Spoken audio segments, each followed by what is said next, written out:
प्रिय शिक्षार्थियों, आपका स्वागत है। आज हम एक महत्वपूर्ण विषय पर बात करने जा रहे हैं। आपका जो पहला पाठ है वह है कविता कैसे पढ़ें।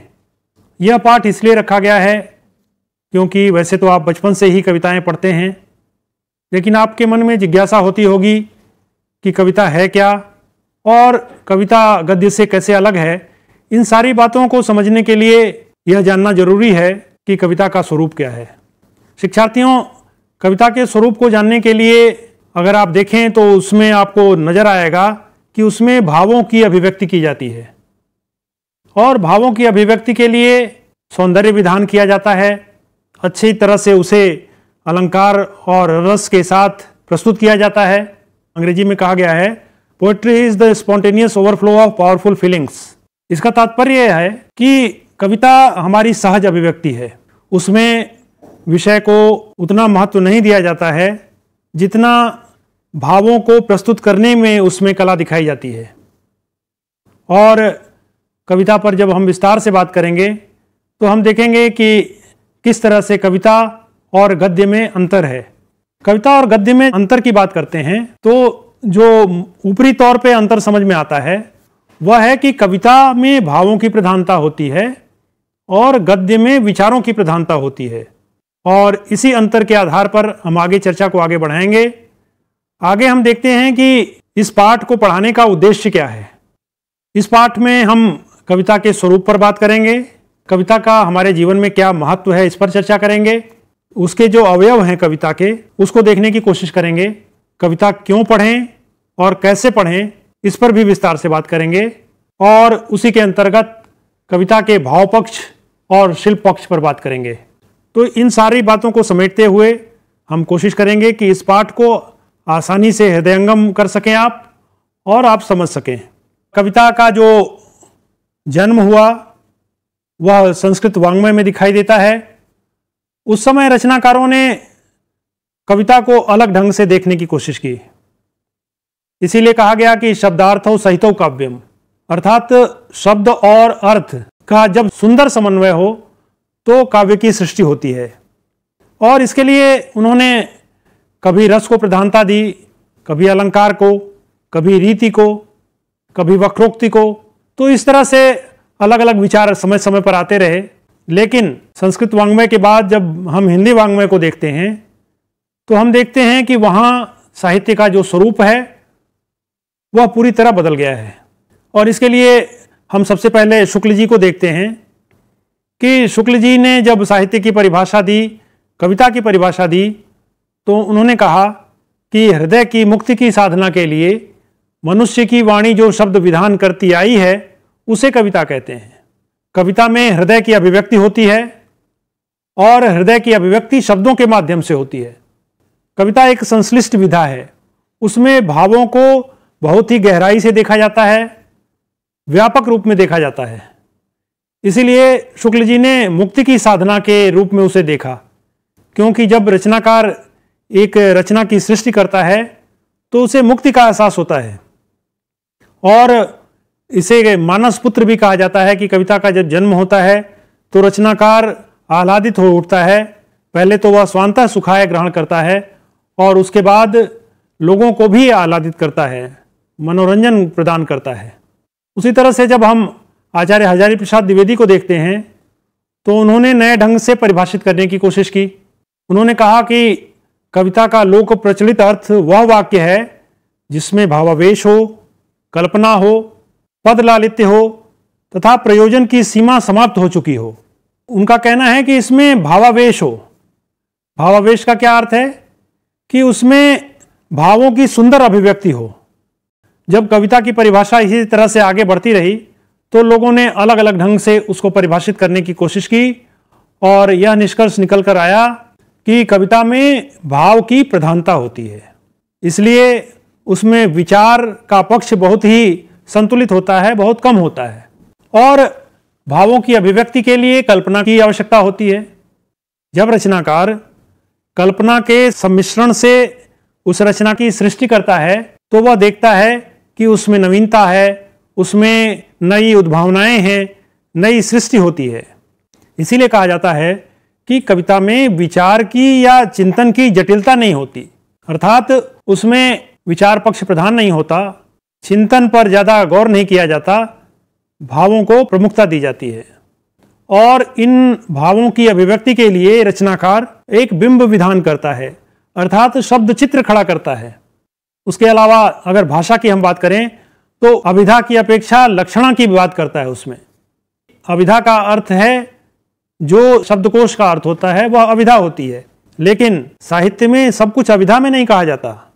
जब उसका लाक्षणिक प्रयोग होता है, जैसे किसी व्यक्ति को मजबूत बताना है तो कहते हैं कि वह सिंह के समान है, तो कविता में इस तरह से लाक्षणिक प्रयोग किया जाता है और इस तरह से कविता का एक पूरा स्वरूप स्पष्ट होता है।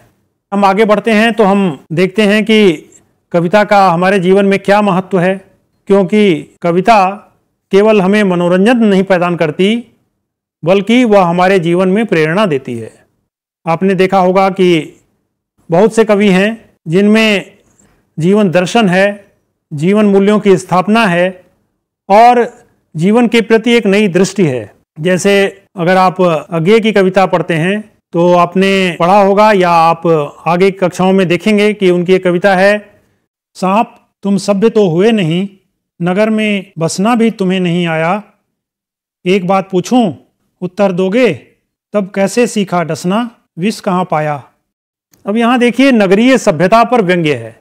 रचनाकार बहुत ही सलीके से व्यंग्यपूर्ण शैली में अपनी बात कहना चाहता है और वह समाज को प्रेरणा देना चाहता है कि जो लोग धोखा देते हैं, जो हमारे लिए अच्छा नहीं सोचते या समाज के लिए हितकर नहीं हैं, वह सर्प के समान हैं और उनसे हमें बच के रहना चाहिए। इस बात को कहने के लिए बहुत ही सरल भाषा का प्रयोग किया जाता है और सुगठित भाषा भी होनी चाहिए और साथ ही लयात्मकता एक बहुत महत्वपूर्ण विशेषता है कविता की। अगर उसमें लय विधान नहीं होगा तो कविता का सौंदर्य निखरकर सामने नहीं आएगा। जैसे मैं आपको उदाहरण देता हूँ, प्रसाद जी की बहुत ही सुंदर कविता है कामायनी, और कामायनी की जो पंक्तियाँ हैं बड़े ही लयात्मक हैं। जैसे हिमगिरी के उत्तुंग शिखर पर बैठ शिला की शीतल चाह, एक पुरुष भीगे नयनों से देख रहा था प्रलय प्रवाह, नीचे जल था ऊपर हिम था, एक तरल था एक सघन, एक तत्व की ही प्रधानता कहो उसे जड़ या चेतन। अब इसमें एक जो लयात्मकता है, एक जो संगीतात्मकता है, वह कविता को बहुत ही सशक्त बनाती है, मनोरंजक बनाती है और शिक्षाप्रद भी बनाती है। तो इस तरह से कविता का हमारे जीवन में बहुत बड़ा महत्व है और कविता हमारे जीवन को परिवर्तित करने की क्षमता रखती है। अब हम आगे चलते हैं और देखते हैं कि कविता के अवयव कौन से हैं, अर्थात कविता के वो कौन कौन से अंग हैं जिनसे मिलकर कविता का निर्माण होता है। जैसा कि पहले मैंने बताया था कि संस्कृत वाङ्मय में उसके अवयव के रूप में लोगों ने अलंकार को, ध्वनि को, रीति को, वक्रोक्ति को, रस को, इन सबों को अवयव के रूप में देखा। लेकिन आधुनिक संदर्भ में इसका स्वरूप बदल गया और कविता के अंतरंग रूप और कविता के बहिरंग रूप, इन दो रूपों में कविता को परिभाषित करने की कोशिश की गई। अंतरंग रूप का तात्पर्य है उसका बोध पक्ष या उसका भाव पक्ष। बोध पक्ष क्या होता है कि उसमें जो विषय ग्रहण किया गया है। जैसे निराला की कविता है, वह आता दो टूक कलेजे के करता, पछताता पथ पर आता, पेट पीठ दोनों मिलकर हैं एक, चल रहा लकुटिया टेक, मुट्ठी भर दाने को भूख मिटाने को, मुँह फटी पुरानी झोली को फैलाता, दो टूक कलेजे के करता, पछताता पथ पर आता। इस तरह की जो कविताएं हैं वह आपकी दृष्टि को एक नई तस्वीर देते हैं, भिखारी का एक नया चित्र प्रस्तुत करते हैं। तो यह उसका भाव पक्ष हुआ। उसी तरह से उसका दूसरा पक्ष जो है वो बहिरंग पक्ष है, वह उसका शिल्प पक्ष है। शिल्प पक्ष का मतलब होता है उसका जो बाहरी आवरण है, उसका जो शिल्प सौंदर्य है, अर्थात ताना बाना उसका किस तरह से कविता बनी है। जैसे पहले छंद विधान होता था, छंदों के माध्यम से कविता होती थी, लेकिन बाद में उसे अतुकांत कविता के रूप में भी देखा गया। अतुकांत कविता जैसे निराला की कविता भी आपको मैंने बताई, वह अतुकांत है, उसमें छंद विधान नहीं है। लेकिन अगर आप दोहों को देखेंगे, चाहे रहीम के दोहे हो या बिहारी के दोहे हों, उसमें 13 और 11 मात्राओं का आपको संयोग दिखाई देगा। तो वो एक विशिष्ट पद्धति है, लेकिन आज के रचनाकारों ने उन पद्धतियों के विपरीत अतुकांत शैली को भी अपनाया है। शिक्षार्थियों, अब आप विस्तार से यह देखें कि कविता का जो भाव पक्ष है उसमें कौन कौन से तत्व निखर कर आते हैं, अर्थात भाव पक्ष में कौन कौन से तत्व बनेंगे जिससे भावों का निर्माण होगा। तो उसमें मुख्य रूप से 4 तत्व नजर आएंगे आपको। एक तो उसका कथ्य है। कथ्य का मतलब होता है कि उसमें वस्तु क्या है, अर्थात उसका मुख्य विषय क्या है। अगर आपने विषय को समझ लिया तो उसके बाद उसमें रस की अभिव्यक्ति हुई है या नहीं, या कौन से रसों की अभिव्यक्ति हुई है, इसे समझने की कोशिश करेंगे। जैसे श्रृंगार रस, करुण रस, रौद्र रस, ये विभिन्न जो रसों का विधान किया गया है उसे काव्य की सृष्टि होती है। और उसके बाद भाव पक्ष में आप देखेंगे कि उसमें विचारों की भी सृष्टि है। जैसे बहुत से रचनाकार हैं जिन्होंने उसमें नए नए विचारों को दिया है। जैसे माखनलाल चतुर्वेदी की कविता है पुष्प की अभिलाषा, उसमें वो कहते हैं, चाह नहीं मैं सुरबाला के गहनों में गूथा जाऊं, चाह नहीं प्रेमी माला में बिंद प्यारी को ललचाऊं, चाह नहीं सम्राटों के शव पर हे हरि डाला जाऊं, चाह नहीं देवों के सिर पर चढ़ूं भाग्य पर इठलाऊं, मुझे तोड़ लेना वनमाली उस पथ पर देना तुम फेंक, मातृभूमि पर शीश चढ़ाने जिस पथ जाएं वीर अनेक। यहाँ राष्ट्र भक्ति की जो भावना है वो एक दृष्टि प्रदान करता है, वह राष्ट्र प्रेम की सृष्टि करता है। तो आपको कविता में इस तरह के विचार परक बातें भी देखने को मिलेंगी। उसके अलावा कल्पना की जो बात है, वास्तव में जो कवि होता है उसकी दृष्टि सामान्य लोगों की दृष्टि से अलग होती है, क्योंकि वह कल्पना की सृष्टि करता है। जैसे भिखारी का उदाहरण आपको दिया मैंने, निराला ने जो भिखारी का जो चित्र प्रस्तुत किया है, हम सभी भिखारी देखते हैं, लेकिन उन्होंने जिस तरह से कल्पना की है भिखारी की, वो बहुत ही मार्मिक और हृदय को उद्वेलित करने वाली है। तो इस तरह से 4 तत्वों से भाव पक्ष का निर्माण होता है। और जब आप उसके बहिरंग पक्ष पर जाएंगे तो उसमें भी अलग अलग तत्व नजर आएंगे आपको। और शिल्प को संवारने के लिए, शिल्प को अच्छे ढंग से प्रस्तुत करने के लिए रचनाकार सुंदर भाषा और शैली का प्रयोग करता है। रचनाकार सरल भाषा का भी प्रयोग कर सकता है, जिसमें तत्सम, तद्भव, देशज और विदेशज भाषाएं आती हैं। उसके अलावा संश्लिष्ट शब्द विधान भी कर सकता है, और उसकी शैली भी बहुत ही मनोरंजक हो सकती है, बहुत ही सारगर्भित हो सकती है। इसलिए भाषा और शैली का बहुत महत्व है, क्योंकि भाषा ही वह हथियार है, वह सशक्त माध्यम है जिसके माध्यम से रचनाकार अपनी बातों को प्रस्तुत करता है। इसलिए भाषा जितनी ही सुघड़ होगी, जितनी ही मनोरंजक होगी, जितनी हमारे हृदय को बेधने वाली होगी, उतनी ही प्रभावशाली मानी जाएगी। अगर आप कबीर के दोहों को देखें तो उनकी भाषा में बड़ा ही प्रभावशाली स्वरूप नजर आएगा। शिक्षार्थियों, उसके बाद हम जो दूसरा तत्व है उस पर बात करते हैं, वह है छंद विधान। छंद विधान का अर्थ है कि पहले के कवियों ने जो रचनाओं की सृष्टि की है उसमें छंदों का एक विधान किया गया। जैसे दोहे में 13 और 11 छंदों का विधान किया गया, चौपाई में अलग विधान किया गया। उसी तरह से अलग अलग छंदों के रूप में आपको साहित्य देखने को मिलेगा। उससे साहित्य में लयात्मकता और वैचित्र्य नजर आता है, उससे एक रसों की सृष्टि भी होती है। उसके बाद जब आप आगे बढ़ेंगे तो अलंकार विधान पर आपका ध्यान जाएगा, क्योंकि अलंकारों के द्वारा काव्य को सुशोभित किया जाता है, उसे अलंकृत किया जाता है। जैसे नारी की शोभा आभूषण होते हैं, उसी तरह से अलंकार भी साहित्य को सौंदर्यवान बनाते हैं। अलंकारों में जैसे शब्दालंकार और अर्थालंकार होते हैं, तो आप बाद में जब पढ़ेंगे तो आप देखेंगे कि कहीं पे अनुप्रास की सुंदर अभिव्यक्ति हुई है, कहीं यमक अलंकार है। उसी तरह से अर्थालंकार में उपमा, वक्रोक्ति आदि अलंकारों की सृष्टि की गई है। तो ये सारे अलंकार जो हैं वह आपको जगह जगह पे कविताओं में नजर आएंगे। इसके बाद हम देखेंगे कि कुछ अन्य तत्व भी हैं जो साहित्य को सुंदर बनाते हैं। जैसे प्रतीक है। प्रतीक का अर्थ है कि तुलना करना। अगर आप सूरदास को देखें तो सूरदास ने भौरों का वर्णन किया है। वहाँ भौरे प्रतीक हैं श्याम रंग के और अपने स्वभाव के, उनसे तुलना की गई उद्धव की।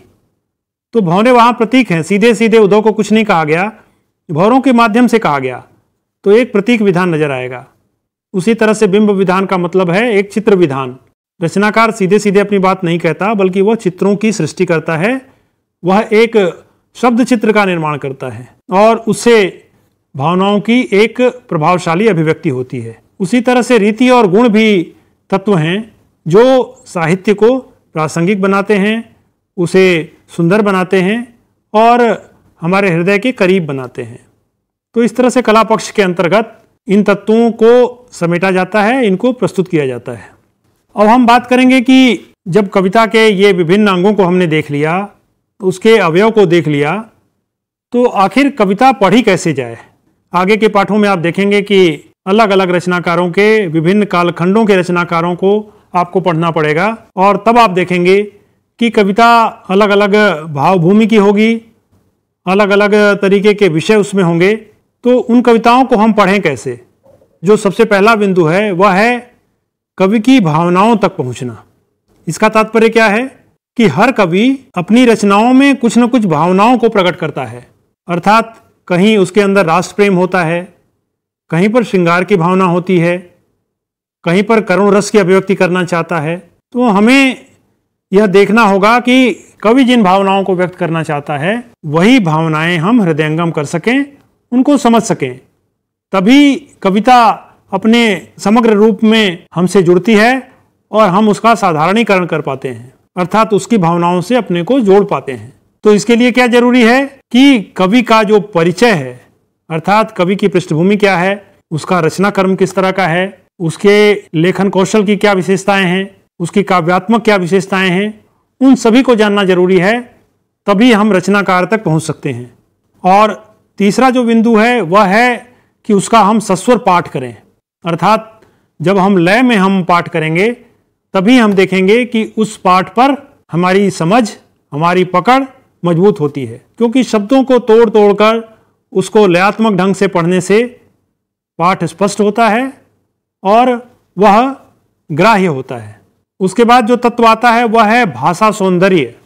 चूंकि भाषा के द्वारा विषय को प्रस्तुत किया जाता है, तो रचनाकार ने जिस भाषा का प्रयोग किया है उस भाषा से तारतम्य बिठाना। जैसे आप देखेंगे कि मध्यकाल में ब्रज भाषा और अवधी का प्रयोग किया गया है, तो आपको उस भाषा को समझना बहुत जरूरी है, उसके सौंदर्य को समझना जरूरी है। कबीर दास की भाषा को देखेंगे तो उसमें सदुक्कड़ी भाषा का प्रयोग किया है, विभिन्न क्षेत्रों की भाषाओं के शब्द आपको नजर आएंगे, तो उसे समझना बहुत जरूरी है।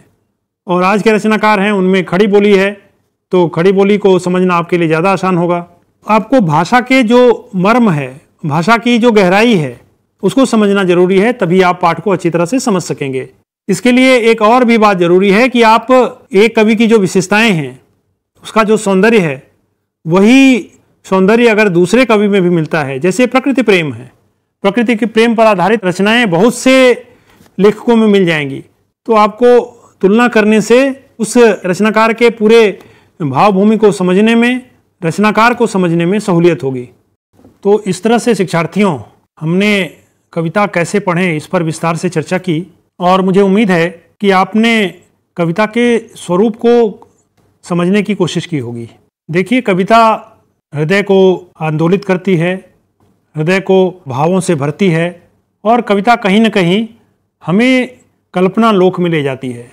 इसलिए कविता को समझने के लिए उसमें अपने को समाहित करना, आत्मसात करना बहुत ज़रूरी है। क्योंकि कवि जब रचना की सृष्टि करता है तो उसमें अनेक भावनाएं निहित होती हैं और उन भावनाओं को पकड़ना, उन्हें समझना और हृदयंगम करना एक जटिल प्रक्रिया है। क्योंकि कविता सुनने में तो बहुत आनंद देती है, लेकिन कविता का मर्म समझना हो तो उसके सभी पक्षों को ध्यान देना होता है, उसके सिद्धांत को समझना होता है। कविता में भाव की प्रधानता होती है, लेकिन गद्य विचार प्रधान होते हैं। उसके अलावा कविता में कल्पना का तत्व ज़्यादा होता है। कविता एक संश्लिष्ट प्रक्रिया है। जहाँ तक भाव पक्ष का प्रश्न है, भाव पक्ष में तो विचार होते हैं, कथ्य होते हैं, कल्पना होती है, रस की सृष्टि होती है, और इन सबों का जो सम्मिलन होता है वह भाव का निर्माण करता है। लेकिन जब उसका ताना बाना बुना जाता है, जब उसको आकार दिया जाता है, तो उसके आधार होते हैं अलंकार, छंद विधान, बिंब विधान, प्रतीक विधान। फिर आपने देखा कि कविता हमारा केवल मनोरंजन नहीं करती, कविता भी स्वदेश्य होती है। वह हमारे जीवन को परिवर्तित करती है, जीवन को नई दिशा देती है। आप कह सकते हैं कि स्वांतः सुखाय से कविता का जन्म हुआ, लेकिन उसका जो सामाजिक रूप है वह हमेशा उसमें समाहित रहा। रचनाकार केवल अपने लिए सृष्टि नहीं करता, वह एक नए समाज, एक नए देश और एक नए विश्व का निर्माण करना चाहता है, जीवन मूल्यों की स्थापना करना चाहता है। वह समाज की विसंगतियों, विडंबनाओं और उसमें जो नकारने वाली चीज़ें हैं, जो बाधित करने वाली चीज़ें हैं, जो समाज को विघटन की ओर ले जाने वाली चीज़ें हैं, उसकी ओर संकेत भी करता चलता है।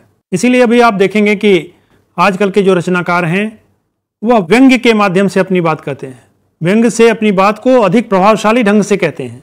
इसीलिए आज कविताओं का स्वरूप बदला है, छंद विधान की बजाय अतुकांत कविताएं नजर आती हैं, उनके विषय का विस्तार भी काफ़ी हुआ है।